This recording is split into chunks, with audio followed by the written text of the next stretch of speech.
నుంచి రావాల్సిన నిధులు ఆశించిన స్థాయిలో రాకపోవడం వలన మున్సిపాలిటీలు ఆర్థికంగా ఇబ్బంది పడుతున్నాయి అధ్యక్ష.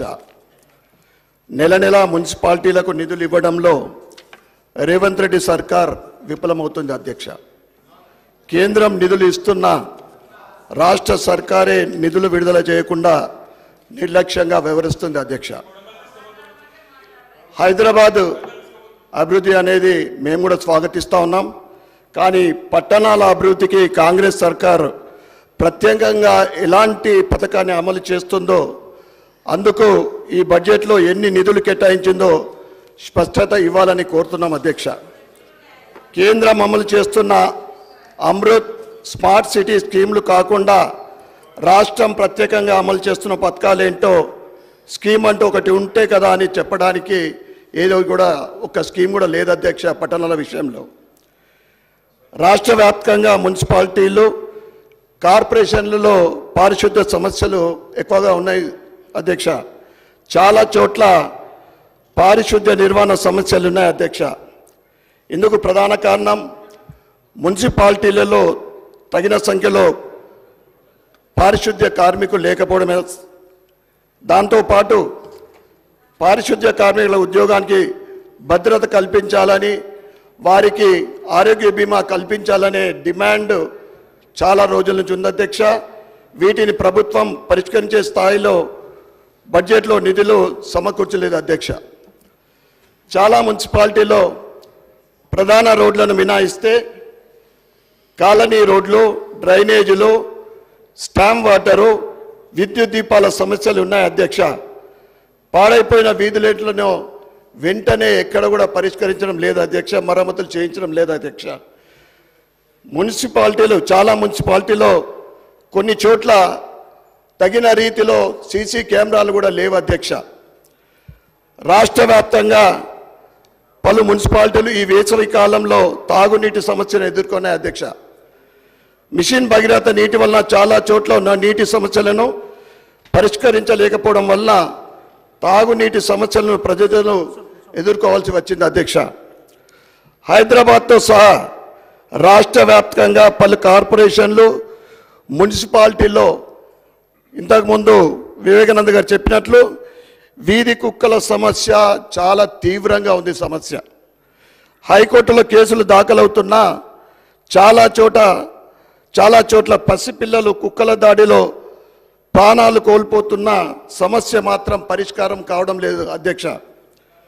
అర్బన్ ఏరియాల్లో కుక్కల సమస్యతో పాటు కోతుల బిడతలు కూడా చాలా ఉంది అధ్యక్ష.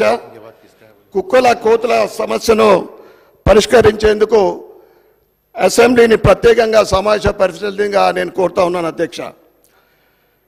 బడ్జెట్లో పురపాలక పట్టణాభివృద్ధికి 15,594 కోట్లు కేటాయించినప్పటికీ ఇందులో హైదరాబాద్ నగరాభివృద్ధికే ఎక్కువగా 10,000 కోట్లు, అంటే 65% వరకు కేటాయించారు. వరంగల్, నిజామాబాద్, ఖమ్మం వంటి ప్రాంతాల్లో వ్యూహాత్మక అభివృద్ధి ప్రణాళికకు అనుగుణంగా నిధులు కేటాయింపులు జరిపారు. మరి చిన్న మున్సిపాలిటీల పరిస్థితి ఏంటో, అరకొర నిధులతో అవి ఎట్లా అభివృద్ధి చెందుతాయో చెప్పాల్సిన అవసరం ఎంతైనా ఉంది అధ్యక్ష. పెద్ద గ్రామాల్లో శివారి గ్రామాలను విలీనం చేస్తూ మున్సిపాలిటీలుగా అప్గ్రేడ్ చేస్తున్నారు. కానీ విలీన గ్రామాల ప్రజలకు మాత్రం మాకు పన్నుల భారం పడుతోంది తప్ప అభివృద్ధి మాత్రం ఎక్కడ కనిపించడం లేదని వాపోతున్నారు అధ్యక్ష. అందుకే చిన్న మున్సిపాలిటీల అభివృద్ధికి బడ్జెట్లో తగిన నిధులు కేటాయించాలని కోరుతాను అధ్యక్ష. మున్సిపాలిటీల్లో వైకుంఠ ధామాలు, ఇంటిగ్రేటెడ్ వెజిటబుల్ మార్కెట్లను, అలాగే నాన్ వెజ్ మార్కెట్లను నిర్మించాలి. అందుకే బడ్జెట్లో కేటాయించిన అరకొర నిధులు సరిపోవు. ఈ నిధుల మొత్తాన్ని పెంచాలని కోరుతున్నాను అధ్యక్ష. కేంద్ర ప్రభుత్వం చాలా పట్టణాలకు తాగునీటి సమస్య తీర్చేందుకు అమృత్ పథకాన్ని అమలు చేస్తోంది. అయితే రాష్ట్ర ప్రభుత్వం ఈ నిధులను దుర్వినియోగం కాకుండా చూడాలని నేను కోరుతా ఉన్నా అధ్యక్ష.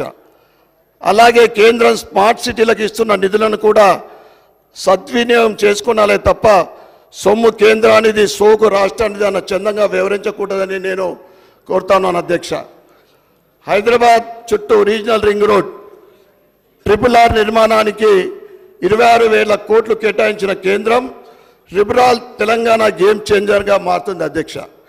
ఈ ప్రాజెక్టుపై రాష్ట్ర ప్రభుత్వం దృష్టి పెట్టి పూర్తి చేస్తే రాష్ట్రానికి అనేక పరిశ్రమలు వస్తాయి.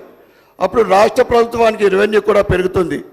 తెలంగాణకు ఇంత భారీ స్థాయిలో మేలు చేస్తున్న కేంద్రాన్ని అభినందిస్తూ అసెంబ్లీలో తీర్మానం చేయాల్సిందిగా నేను కోరుతాను అని అధ్యక్ష. సికింద్రాబాద్కు 2 ఎలివేటెడ్ కారిడార్ల నిర్మాణానికి కంటోన్మెంట్ ఏరియాలో అవసరమైన రక్షణ శాఖకు భూములను కేంద్రం రాష్ట్ర ప్రభుత్వానికి ఇస్తోంది.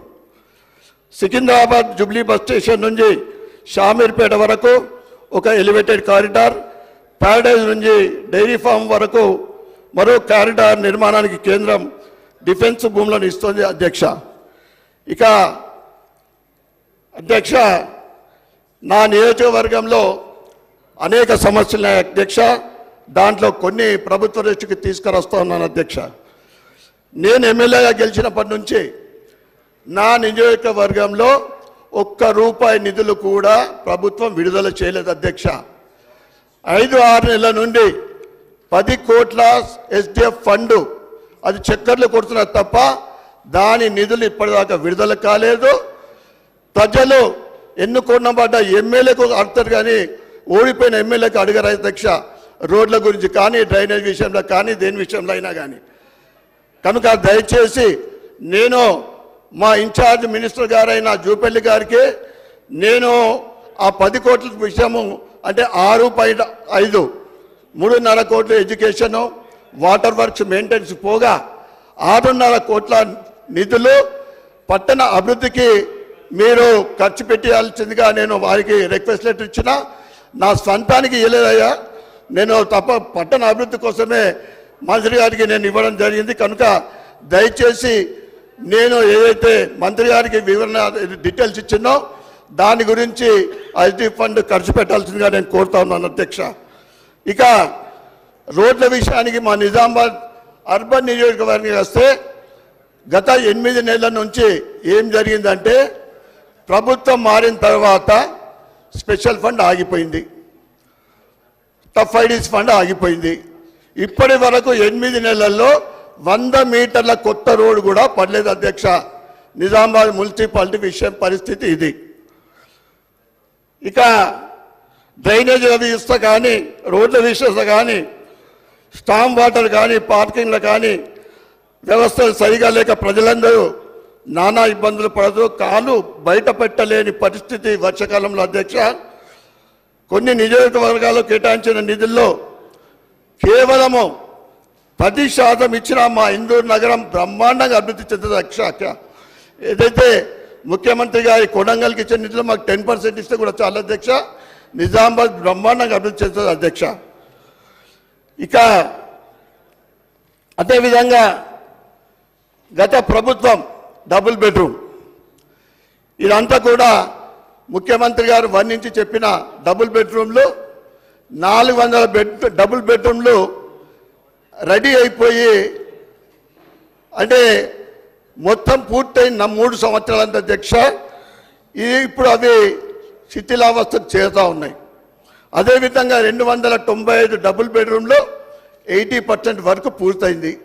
వాటిని పూర్తి చేసి గతంలో ఏదైతే డ్రా సిస్టమ్ ద్వారా ప్రజలకు తెలియకుండా లోపల డ్రా సిస్టమ్ అంటే నామ్స్కు కాకుండా, నామ్స్ పద్ధతి కాకుండా ఇప్పుడు ప్రజల మధ్యన ఏదైతే రిజర్వేషన్ ఉందో ఆ విధంగా ఈ డబుల్ బెడ్రూమ్లు సుమారు 665 ఇండ్లు ప్రజలకు కేటాయించాలని నేను మీ ద్వారా ప్రభుత్వాన్ని కోరుతా ఉన్నా అధ్యక్ష. అదేవిధంగా నిజామాబాద్ జిల్లాలో ఎంతోమంది చదువుకున్న యువత ఉపాధి అవకాశాలు లేక గల్ఫ్ దేశాలకు పోతున్నారు అధ్యక్ష. గత ప్రభుత్వం 45 కోట్ల బడ్జెట్తో నిర్మించిన IT హబ్ పరిస్థితి ఎట్లా ఉందంటే 680 సిట్టింగ్ సామర్థ్యం ఉన్న IT కంపెనీలు IT హబ్లో సగం కూడా 260 సిట్టింగ్ కెపాసిటీ ఫుల్ఫిల్ అయింది. దాంట్లో IT కంపెనీలకు సగానికి పైగా ఖాళీగా ఉన్నాయి అధ్యక్ష. కారణం ప్రముఖ ఐటీ కంపెనీ లేకపోవడమే అధ్యక్ష. గౌరవ మంత్రి శ్రీధర్ బాబు గారికి మీ ద్వారా కోరుతున్నా, మా జిల్లాలో ఐటీ హబ్ పైన ప్రత్యేక దృష్టి పెట్టి లీడింగ్ ఐటీ కంపెనీలు తీసుకొచ్చి అభివృద్ధి చేసి మా నిరుద్యోగ యువతకు ఉపాధి కల్పించాలని మీ ద్వారా మంత్రి గారిని కోరుతా ఉన్నా అధ్యక్ష. అధ్యక్ష, షుగర్ ఫ్యాక్టరీల విషయం మనం చెప్పడం జరిగింది అధ్యక్ష. నిజామాబాద్ జిల్లాలో ఆసియాలోనే అతిపెద్దదైన బోధన్లో ఉన్న షుగర్ ఫ్యాక్టరీని తెరిపిస్తా అని చెప్పిండ్రు. అదేవిధంగా పక్క జిల్లాలో జిక్టర్లో ఉన్న ముత్యంపేటలో కూడా షుగర్ ఫ్యాక్టరీ మూతపడ్డది. వీటికి మీరు ఏ విధంగా ఎన్ని నిధులు కేటాయిస్తారో చెప్పాల్సిందిగా మీ ద్వారా నేను ప్రభుత్వాన్ని కోరుతున్నాను అధ్యక్ష. అదేవిధంగా అధ్యక్ష, మా జిల్లాలో ఉన్న ఏకైక తెలంగాణ యూనివర్సిటీలో నిత్యం సమస్యలే. విద్యార్థులకు పురుగుల అన్నం పెడుతున్న పరిస్థితి ఉంది అధ్యక్ష. యూనివర్సిటీలో ఇంజనీరింగ్ కాలేజ్ లేకపోవడం అనేది పెద్ద సమస్య అధ్యక్ష. దాన్ని కేటాయించవలసిందిగా నేను కోరుకుంటా ఉన్నాను అధ్యక్ష. తప్పకుండా ప్రభుత్వము ఇందూరు నగరం పైన ప్రత్యేక దృష్టి పెట్టాలని